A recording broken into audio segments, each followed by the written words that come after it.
हरे कृष्णा। आप सभी भक्तों का स्वागत है कृष्णा डिवोशन चैनल पर। आप सभी कृष्णा डिवोशन पर श्रवण कर रहे हैं, श्री कृष्ण की लीला और कथा का आस्वादन कर रहे हैं और आप सभी प्रभु के कृपा पात्र चुने जा चुके हैं, क्योंकि आप तक श्री कृष्ण की कथा घर बैठे ही अवेलेबल हो रही है और भगवान कृष्ण ने मुझे भी निमित्त मात्र चुना है कि मैं बोलकर आप सब तक यह कथा पहुंचा सकूं। अदरवाइज भगवान की महिमा करना किसी के वश में भी नहीं है, क्योंकि प्रभु अनंत, प्रभु की लीला अनंत, उसका बखान हम कर ही नहीं सकते। तो श्री कृष्ण चरित अमृतम में आगे बढ़ते हुए आज हम श्रवण करेंगे भाग 203 और इस भाग का शीर्षक है ब्रजवासी लौटे वृंदावन। तो हमने पिछले एपिसोड्स में श्रवण किया कि कंस का वध किया जा चुका है और मथुरा के नगरवासी बहुत प्रसन्न हैं इस बात से कि कृष्ण ने उस पापी का अंत कर दिया और कृष्ण को वो कंधों पर उठाकर बहुत सा विजय उत्सव उन्होंने मनाया और इसके बाद ब्रजवासी वृंदावन की ओर लौटना चाहते हैं। तो आइए इस कथा को हम श्रवण करते हैं। ब्रज रानी के पास रोहिणी अति उत्साहित और आनंदित होकर दौड़ रही है। ब्रज रानी पूछना चाहती है, क्या हुआ, ऐसी क्या खुशी की बात बताने जा रही हो रोहिणी? तो वो बताती है, जीजी कंस को अपने लाला ने मार दिया। ब्रज रानी चौंक जाती है, क्या? और चिंता की लकीरें उसके मस्तिष्क पर साफ दिखाई देती हैं। ओहो, वो अक्रूर इसलिए तो लेकर गया था यहाँ से, स्वार्थी है सब नगर में रहने वाले ये लोग। कंस का वध मेरे लाला के द्वारा करवाने के लिए तो ये लेकर आए थे। और ब्रजरानी शून्य में ताकने लगी। कितना कष्ट हुआ होगा मेरे लाला को, कुछ खाया नहीं उसने। ब्रजराज भी तो ज़्यादा कुछ कहते नहीं, कहाँ कहाँ लगी होगी उसके, वो तो बालक है बेचारा। ब्रजराज को संभालना चाहिए ना। ब्रजरानी को गुस्सा आ रहा है और रोहिणी कहती है, जीजी पर मैं तो बहुत खुश हूँ। क्यों? अब तो पति देव मथुरा नहीं रहेंगे, उग्रसेन वहाँ के राजा बन गए हैं ना। रोहिणी चहकते हुए बोली, जीजी मैं पति देव को कहूँगी हम लोग भी क्यों ना वृंदावन में ही आकर रहें, बलराम का भी मन लगा रहेगा। हाँ, बलराम का मन कहाँ लगेगा अब मथुरा में, कन्हैया यहाँ होगा और बलराम मथुरा में। नहीं नहीं रोहिणी, तुम वसुदेव जी को बोलकर यहीं आ जाओ, हम सब साथ रहेंगे। जीजी पर एक बात कहूँ, मथुरा का राजा अपने कन्हैया को बना रहे थे मथुरावासी, पर कन्हैया माना नहीं। तो ये कहते हुए रोहिणी हंसी। ठीक ही तो किया, कन्हैया भोला है, वो देखने में चंचल है, उछल कूद करने वाला लगता है, पर अंदर से वो बहुत भोला है। उसे कोई भी पागल बना सकता है और किसी की भी बातों में वो आ सकता है। इसलिए ठीक किया उसने, उससे ये राजनीति सत्ता का संचालन नहीं होता, वो तो बहुत भोला है।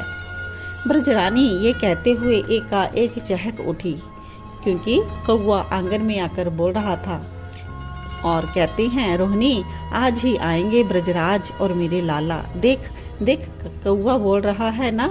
तो ब्रजरानी यशोदा बहुत प्रसन्न हो गई इस बात से। मेरा लाला आएगा, कुछ कुछ गुनगुना रही है।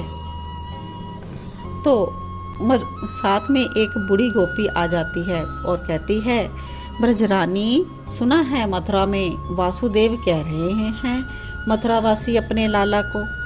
तो मैया कहती है, चुप रह तू, कुछ भी बोलती रहती है। मुझे पता है ऋषि गर्ग ने ये नाम रखा था लाला का। तब मैंने पूछा था तो उन्होंने समाधान किया था कि पूर्व जन्म में ये वसुदेव का पुत्र रहा था। फिर ये वसुदेव थोड़े हैं, इस नाम के और वसुदेव होंगे। और मुझे चिंतित देखकर ऋषि बोले भी थे, इस जन्म में तो आपका ही पुत्र है। समझी? कुछ भी बोलती रहती है। यशोदा उस गोपी पर भी रोष सा जता रही थी। और उधर मथुरा में मूर्छा से जागे ब्रजराज और उनके चरणों के पास है उनका लाला कन्हैया। चारों ओर मनसुख आदि ब्रजवासी और वसुदेव देवकी आदि सब थे। ब्रजराज ने जब अपने सामने देखा आचार्य गर्ग भी खड़े हैं तो बड़े संकोची हैं ये नंद बाबा, उठकर बैठ गए। हे ब्रजपति, मुझे क्षमा करें। आचार्य गर्ग ने हाथ जोड़े। नहीं नहीं भगवान, आप ऐसा पाप क्यों चढ़ा रहे हो मुझ पर? हाँ, मैं अपराधी हूँ। मैंने परिचय नहीं दिया था आपको और मैंने यह स्पष्ट कहा कि ये वसुदेव है, नंद नंदन नहीं है। मुझे कह देना चाहिए था पर मैं कह नहीं पाया। ब्रजराज ने हाथ जोड़े अपने और उठते हुए बोले, कोई बात नहीं, हमें भी पता नहीं था कि लाला हमारा जाया नहीं है। मनसुख ने संभाला ब्रजराज को। नेत्रों में अश्रुओं की बाढ़ आ गई, पर यहाँ रोककर भी क्या लाभ। ब्रजराज अपने कक्ष की ओर चल पड़े। कहते हैं, मैं वृंदावन जाऊंगा। वसुदेव देवकी की हिम्मत नहीं हो रही थी कि वे ब्रजराज को कुछ कहे, सांत्वना दे तो कैसी सांत्वना और क्या कहें उनसे। पर नंदन नंदन दौड़े अपने बाबा के पीछे। कक्ष में ब्रजराज के गए, अपना सामान वो बांध रहे थे तो कन्हाई चरणों में गिर गए, हिलकियों से रो पड़े। बाबा, ये कृष्ण नंद नंदन ही है। मैया, मैंने केवल मैया को ही कहा है, देवकी माता माता है पर मैया नहीं है। हिलकियों से बस रोई जा रहे हैं कृष्ण, अब उनसे कुछ बोला नहीं जा रहा। नंद बाबा ने जब यह देखा तो उनसे रहा नहीं गया। अपने लाडले को इस तरह रोता हुआ देखकर वो स्वयं बिलख कर बोले, लाला, मेरी तो कोई बात ही नहीं।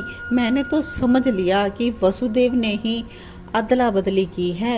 मैं पुरुष हूँ लाला, समझ जाऊंगा, समझ गया हूँ, पर तेरी मैया को क्या समझाऊंगा मैं? कैसे समझाऊंगा उसको? क्या कहूँगा उसे? जब वो दौड़ी आएगी मेरे पास और कहेगी, कहाँ है मेरा लाला, तो बता मैं क्या उत्तर दूंगा उसको? मर जाएगी लाला तेरी मैया। बाबा, मेरी मैया को कहना उनका लाला शीघ्र आएगा। उसके बिना मथुरा में उसका कोई नहीं है। क्या करूं मैं बाबा? आप तो समझ रहे हो ना? हाँ, सब समझ रहे हैं हम। अब तेरा मन मथुरा में लगने लगा है। तू क्यों जाएगा वृंदावन? हम लोगों ने तो तुझे केवल दुख ही दुख दिया है। और क्या दिया है? मनसुख भी रोते हुए बोला। ऐसा मत कहो भैया मनसुख, तू तो मेरा प्रिय सखा है ना। तेरी गैया रोएगी तो मैं उसे चुप करा ना सकूंगा। तेरी गैया घास ना खाएगी तो मैं कुछ नहीं कर पाऊंगा और मैं दुबला हो जाऊंगा। ये कहते हुए कन्हैया से लिपट गया मनसुख। मैं अब मोटा नहीं रहूंगा, हिलकियों से रो रहा है मनसुख। और इधर श्रीदामा, मेरी राधा को संभालना, कहना उसको। अब श्रीदामा पूछता ही रह गया, क्या कहूँ? पर श्री कृष्ण आगे कुछ नहीं बोल पाए। मधुमंगल, तोक आदि सब सखाओं को श्री कृष्ण अपने हृदय से लगाकर रोते रहे। बाबा, मेरी मैया को भी संभालना और मेरी गैया को भी। बलभद्र ने आकर चरण स्पर्श किए। सामने बैलगाड़ी खड़ी है। महल से बाहर आ गए। ब्रजराज और समस्त सखा भी हैं। किसी एक के मुख में बिना देखे नंद बाबा ने सबको एक साथ जोड़कर, हाथ जोड़कर नमन किया और बैलगाड़ी में बैठ गए। बाबा, मेरी मैया को कहना मेरी गेंद को संभाल के रखे, ये श्रीदामा मेरी गेंद ना ले जाए। तो श्रीदामा रोते हुए बोला, मुझे नहीं चाहिए तेरी गेंद।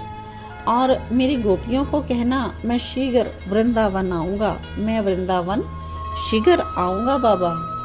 ब्रजराज अपने लाला को देखते रहे। उनकी बैलगाड़ी चल दी वृंदावन की ओर। तो कितना रोए ब्रजराज और ब्रजवासी, ये कहना व्यर्थ है, क्योंकि इन्हीं सब के आंसुओं से ही तो ब्रज का जल खारा हो गया है। तो आज का एपिसोड यहीं पर विश्राम लेता है। बहुत ही मार्मिक कथा थी आज की, और बहुत ही बुझे हुए मन से ब्रजवासी वृंदावन की ओर लौट रहे हैं। तो कल के एपिसोड में हम इसके आगे की कथा श्रवण करेंगे। तब तक के लिए जय श्री कृष्णा, जय श्री राधे।